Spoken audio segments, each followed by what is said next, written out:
Break के बाद रुक करेंगे मध्य प्रदेश और छत्तीसगढ़ बुलेटिन की ओर, जिसमें बात होगी कवर्धा की, जहां चिल्फी चेकपोस्ट पर बसों की हुई सघन जांच, 9 बसों पर हुई चालानी कार्यवाही।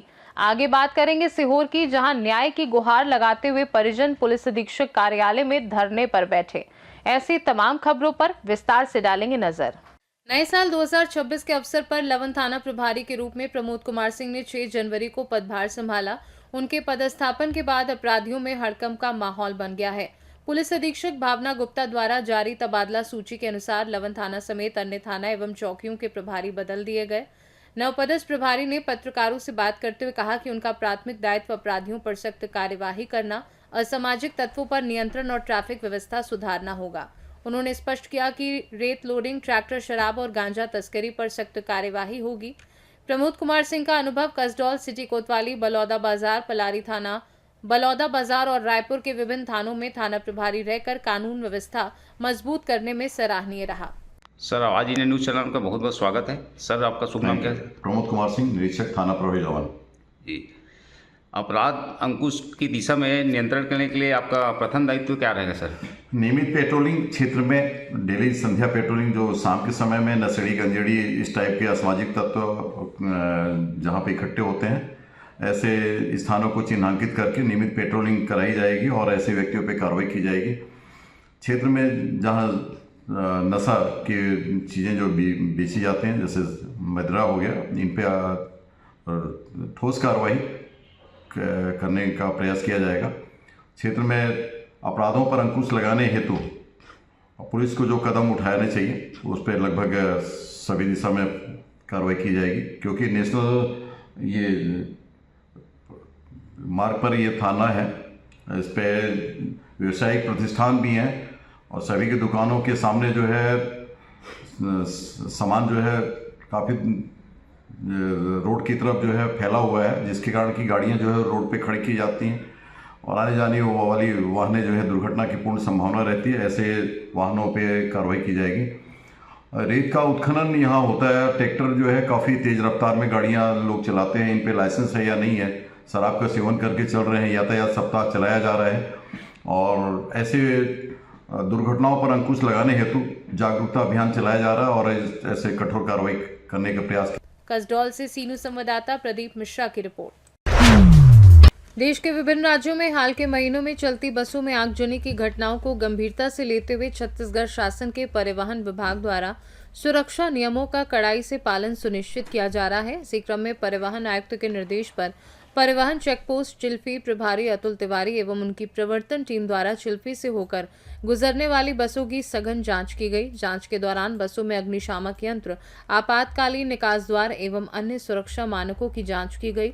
नियमों का उल्लंघन पाए जाने पर 9 बसों के विरुद्ध छत्तीसगढ़ मोटर यान नियम 1994 की विभिन्न धाराओं के तहत चालानी कार्यवाही करते हुए 7,000 की राजस्व वसूली की गई। परिवहन चेकपोस्ट प्रभारी अतुल तिवारी ने बताया कि भविष्य में सुरक्षा नियमों की अनदेखी करने वाली बसों पर जब्ती की कार्यवाही की जाएगी। कवर्धा से सीनू संवाददाता दीपेश जांगड़े की रिपोर्ट। नर्मदा नदी में नाव संचालन को लेकर केवट और कहार समाज के बीच विवाद लगातार बढ़ता जा रहा है। शुक्रवार को केवट समाज के लोग मुख्यालय पहुंचे और कुंदा तट स्थित कालिका माता मंदिर परिसर से आक्रोश रैली निकालते हुए कलेक्ट्रेट पहुंचकर अपनी मांगे प्रशासन के समक्ष रखी। केवट समाज ने आरोप लगाया कि कहार समाज उनके पारिवारिक पैतृक व्यवसाय पर कब्जा करना चाहता है। वे नाव चलाने की अनुमति लेकर दबाव बना रहे हैं, जिससे केवट समाज की आजीविका प्रभावित हो रही है। मेकल केवल समाज कल्याण महासंघ मध्य प्रदेश ने प्रशासन से अपील की है कि केवट समाज के पारंपरिक अधिकारों की रक्षा की जाए और झूठी शिकायत के आधार पर कोई कार्यवाही ना हो, ताकि समाज के लोग अपनी आजीविका के साधनों से वंचित ना हो। है कि जो केवट समाज का अधिकार है नाव चलाने का, हमारा व्यवसाय सिर्फ नाव चलाना ही है और कोई व्यवसाय नहीं है और हम महिलाएं भी दुकानें नहीं लगा रही है। जो वर्मा समाज है उनके पास अन्य काम है, जैसे सब्जी बेचना, फल फ्रूट बेचना और पूरे घाट पे उनका अधिकार हैगा। जैसे दुकानें लगा रहे हैं, फल फ्रूट बेच रहे हैं, मछलियां पकड़ के बेच रहे हैं और हमारे पास कोई वो नहीं है मजदूरी। हमारे पास व्यवसाय नहीं, हमारे पास व्यवसाय सिर्फ नाव चलाने का है ना, हमको नाव चलाना है और लाइसेंस चाहिए बस। और जबरदस्ती दादागिरी कर रहे हैं। अगर कुछ अभद्र सवाल बोलते हैं वो महिलाएं, रेणुका केवट सकल केवट समाज कल्याण महासंघ का एक सक्रिय कार्यकर्ता। हम नगर महेश्वर से आए हैं। आए दिन वर्मा समाज के द्वारा हमारे पैतृक धंधे को हथियाने की कोशिश की जा रही है एवं 1/1/2026 को नए वर्ष में उन्होंने दादागिरी से नाव का संचालन किया। उनके पास ऐसे भी कोई भी पूर्व में ऐसे कोई लिखित नहीं है कि वो नाव चलाए। ये हमारा पैतृक धंधा है और आए दिन वो यहाँ कलेक्टर महोदय के पास आते हैं एवं इच्छा मृत्यु की मांग करते हैं। ये सरासर गलत है, हम ऐसा होने नहीं देंगे।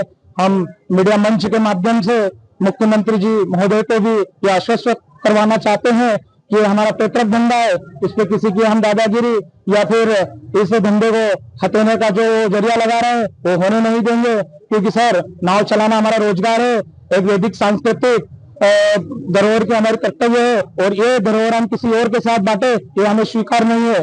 तो मैं मीडिया मंच के माध्यम से ये कहना चाहूंगा कि अन्य समाज की जो दादागिरी है, नाव संचालन करना एवं किसी अन्य के खिलाफ यहाँ पे एफआईआर करवाना या इच्छा मृत्यु की मांग करना, यह तो हम भी कर सकते हैं। क्या हम इच्छा मृत्यु की मांग करेंगे क्या हमें सरकारी नौकरी मिल जाएगी? हम हमारे पैतृक धंधे को बचाने का प्रयास कर रहे हैं और हम बचाएंगे। हमें किसी भी हद तक जाना पड़े तो हम जाएंगे। हम भोपाल में भी जाके वहां भी धरना प्रदर्शन कर सकते हैं। हम मंच के माध्यम से यही आग्रह करूंगा कलेक्टर महोदय से कि इन समाज को इस तरीके के लाइसेंस नहीं दिए जाए और हमारी समाज पर बिल्कुल ध्यान दिया जाए और जो 55 लाइसेंस है उनको रिन्यू किया जाए ताकि हमारे केवट समाज के जितने भी साथी हैं वो रोजगार।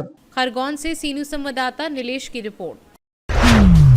खरगोन जिले और खलघाट को जोड़ने वाले संजय सेतु ब्रिज के नीचे शुक्रवार दोपहर नर्मदा नदी में एक अज्ञात लाश तैरती मिलने से क्षेत्र में सनसनी फैल गई।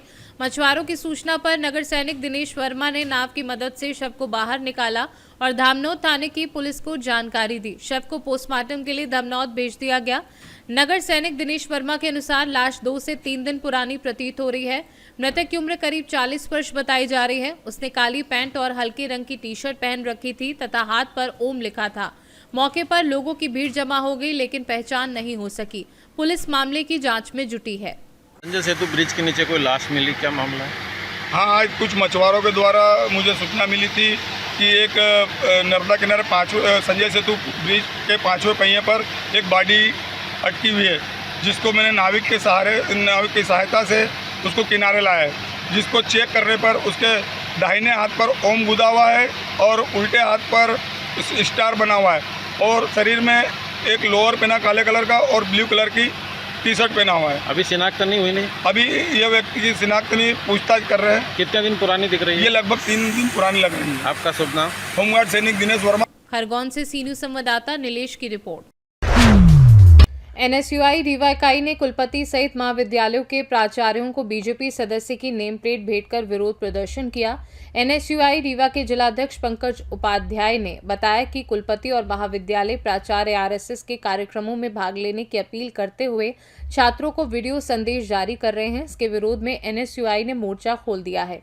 पंकज उपाध्याय ने प्रेस विज्ञप्ति में कहा कि रीवा विश्वविद्यालय और महाविद्यालयों का राजनीतिकरण किया जा रहा है। प्राचार्य और कुछ अध्यापक खुलेआम आरएसएस और भाजपा के कार्यक्रमों में शामिल होते हैं। उनका आरोप है कि इस तरह छात्र छात्राओं के बीच धर्म और जाति में मतभेद पैदा किए जाते हैं। एनएसयूआई का कहना है कि विश्वविद्यालय और महाविद्यालय शिक्षा का मंदिर है, लेकिन इन्हें राजनीतिक एजेंडे के लिए प्रयोग किया जा रहा है। एनएसयूआई ने कहा कि ये स्थिति कबूल नहीं की जाएगी और आगामी दिनों में लगातार मोर्चा जारी रहेगा। देखिए किस प्रकार से आप लोगों ने सोशल मीडिया के माध्यम से देखा होगा कि एक आरएसएस जो बीजेपी का संगठन है, 12 तारीख को एक कार्यक्रम इनका स्टेडियम में होना है।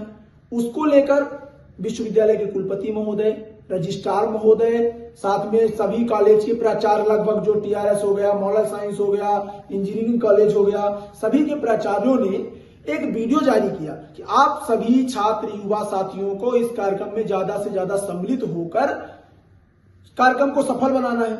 लेकिन ये शायद भूल गए जो प्राचार्य कुलपति महोदय ने वीडियो जारी की कि वो किसी बीजेपी के या किसी संगठन के पदाधिकारी नहीं है। वो एक शिक्षा का मंदिर है, विश्वविद्यालय और विद्यालय, महाविद्यालय। वहां के जो बैठे हुए शिक्षक, प्राचार्य, कुलपति, वीसी जो भी है, वो सब वहां के भगवान है। पर ये जो इतने भी कुलपति हैं और चाहे वीसी हैं, चाहे रजिस्ट्रार हैं, चाहे आपके प्राचार्य हैं, ये सब एक संगठन के लिए काम करने लगे हैं। ये एक पार्टी का पट्टा डाल के बैठने लगे हैं। उसी को लेकर आज हमने विश्वविद्यालय में रजिस्ट्रार सर को, कुलपति सर को, टीआरएस में प्राचार्य मैडम को, उसके बाद मॉडल साइंस में प्राचार्य सर को एक बीजेपी सदस्य के रूप में नेम प्लेट भेंट करने का काम करने आए थे। हमें पुलिस प्रशासन रोकने का प्रयास की, लेकिन हम रुके नहीं। एनएसयूआई ने इसका कड़ा विरोध जताया और जाकर यूनिवर्सिटी में मैंने गेट में लगाया नेम प्लेट। रीवा से सीनू संवाददाता अर्जुन तिवारी की रिपोर्ट। पिछले दिनों आष्टा में पदस्थ एसआई किरण राजपूत ने अपनी थार जीप से जगरिया चौराहे पर 4 लोगों को टक्कर मार दी थी। इस हादसे में एक की मौत हो गई और 3 लोग गंभीर रूप से घायल हो गए, जिनका इलाज अभी भी भोपाल के निजी अस्पताल में चल रहा है। घटना में पुलिस की जांच से असंतुष्ट परिजनों ने आज एसपी ऑफिस में धरना दिया। इस दौरान परिजनों और कोतवाली टीआई रविंद्र यादव के बीच तीखी बहस हुई। परिजनों का आरोप है कि पुलिस किरण राजपूत को बचाने में सहयोग कर रही है। मौके से उसे भगाने में मदद की गई और नामजद एफआईआर के बावजूद अभी तक कार्यवाही नहीं हुई। साथ ही उनका कहना है कि किरण राजपूत का मेडिकल परीक्षण भी नहीं कराया गया। परिजनों का कहना है कि पुलिस की कार्यवाही लीक से हटकर और पक्षपाती लग रही है, जिससे उन्हें न्याय नहीं मिल रहा है। नाम रोहित शर्मा है। रोहित जी, मैं देख रहा हूँ कि बहुत बड़ी संख्या में लोग एसपी ऑफिस आए हैं और आप विरोध प्रदर्शन कर रहे हैं, क्या मामला है? ये विरोध प्रदर्शन नहीं, हम तो हमारे न्याय के लिए आए हुए हैं। विगत दिनों 12 तारीख दिसंबर की आष्टा में पदस्थ आष्टा में पदस्थ हैं किरण राजपूत, एसआई हैं, पुलिस विभाग से हैं, जिन्होंने बहुत तेज रफ्तार में कम से कम 150 की स्पीड में सड़क के किनारे खड़े हमारे भाई हृदय और विजय को एक्सीडेंट किया। इसके बाद सड़क के नीचे बैठे हुए बेचारे गरीब लोग जो कंबल बेच रहे थे उनको कुचल दिया गया। इसके बाद 400-500 फीट दूर जाके गाड़ी रुकी। गाड़ी रुकने के बाद वहां पे भीड़ भी इकट्ठा हुई। लोगों ने कहा कि मैडम से कि मैडम इन लोगों को उपचार के लिए ले चलें ताकि ये बच जाए, वो रोड पे तड़प रहे थे। तो वहां पे कोई मौके पे नहीं आया, भीड़ ने मैडम को रोक लिया। मैडम ने पुलिस कांस्टेबलों को सीहोर में फोन लगाया कि मेरी सुरक्षा के लिए आओ। तो यहाँ से 2-3-4 पुलिस वाले पहुंचे, कांस्टेबल, जिनमें के यादव थे, वो मौके पे पहुंचे। उन्होंने भीड़ से कहा कि हटो हटो, एक तरफ हटो, कार्रवाई हम करेंगे। ये वो मैडम भी वहां पे भीड़ से बदतमीजी कर रही है, मैं पुलिस में हूँ, एसआई हूँ, मेरे को नियम कायदे मत सिखाओ। भीड़ उनसे कह रही है कि इनको घायलों को हॉस्पिटल ले चलें उपचार के लिए ताकि इनकी जान बच जाए। सीहोर से सीनू संवाददाता रजनी राय की रिपोर्ट।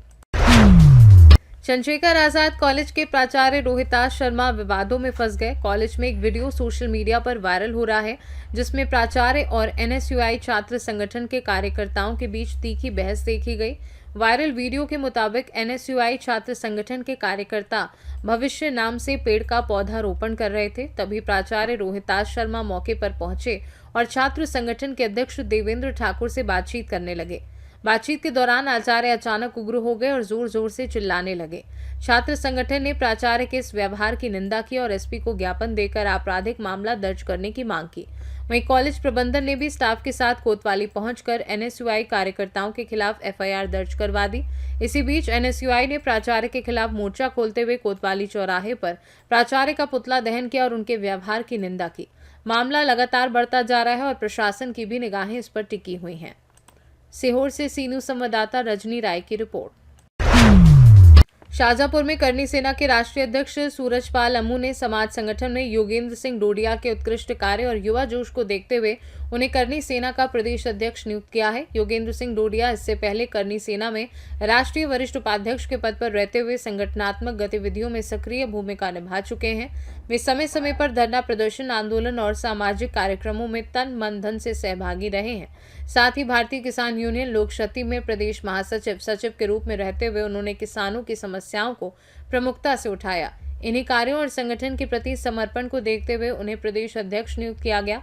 इस नियुक्ति पर कमल सिंह सिसोदिया, जोजन सिंह सिसोदिया, विजेंद्र सिंह, रविंद्र सिंह, कृष्णपाल सिंह सहित ग्रामीणों, इष्ट मित्रों और समाजजनों ने बधाई व शुभकामनाएं दी और उनके उज्जवल भविष्य की कामना की।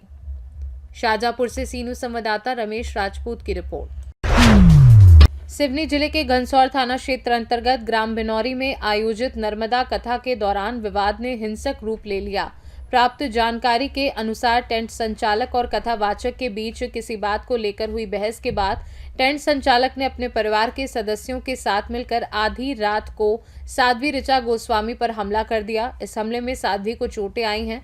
घटना के बाद साध्वी स्वयं घनसौर थाने पहुंची और आरोपियों के खिलाफ शिकायत दर्ज कराई। पुलिस ने एफआईआर दर्ज कर ली है और आरोपियों की तलाश में जुटी है। इस घटना के सामने आने के बाद क्षेत्र में तनाव का माहौल है। सनातन धर्म से जुड़े संगठनों और श्रद्धालुओं में भारी रोष देखने को मिल रहा है। सनातन धर्म सेना ने साध्वी पर हुए हमले को निंदनीय बताया और दोषियों पर सख्त कार्यवाही की मांग की। संगठन ने चेतावनी दी है कि यदि आरोपियों पर कठोर कदम नहीं उठाए गए तो उग्र आंदोलन किया जाएगा। एक प्रकार से बहुत ही निंदनीय और अभद्र प्रकार की घटना है। क्या है, टेंट वाले ने बिनौरी में आकर, कल मैं भी उनके साथ था, सुंदरकांड का पाठ चल रहा था। सुंदरकांड का पाठ ख़त्म होने के बाद उन्होंने कहा कि चलो पंडाल की तरफ देख के आते हैं, तो हम लोग गए। तो उन्होंने साउंड जो पहले से लगा हुआ था वो साउंड थोड़ा बेकार था, तो साउंड वाले को बोला कि अपना साउंड आप अलग कर लें, इसके जो भी पैसे बनते हैं तो आप ले लेना, और हम ऐसा साउंड लगाएंगे कि जिससे कथा हो सके और कथा लाइव चल सके।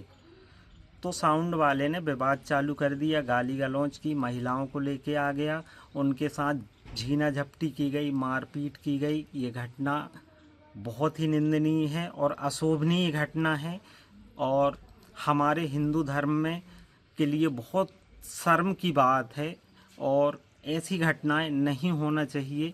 ऐसी घटनाओं से हिंदुत्व की और धर्म की भावना को हताहत किया जा रहा है और जो लोगों ने ये घटना किया है उन लोगों के ऊपर कड़ी से कड़ी कार्रवाई हो। नहीं है, ये घनसोर थाना क्षेत्र में साध्वी हैं, उनका कहीं कथा होनी थी, तो टेंट हाउस वाला जो साउंड सिस्टम जो लगाता है, टेंट वगैरह लगाता है, उससे उनका उसके साउंड सिस्टम की आवाज़ को लेके कोई वाद विवाद हुआ है, तो उसके ऊपर से घनसोर थाना क्षेत्र में साध्वी की रिपोर्ट पे प्रकरण पंजीबद्ध किया गया।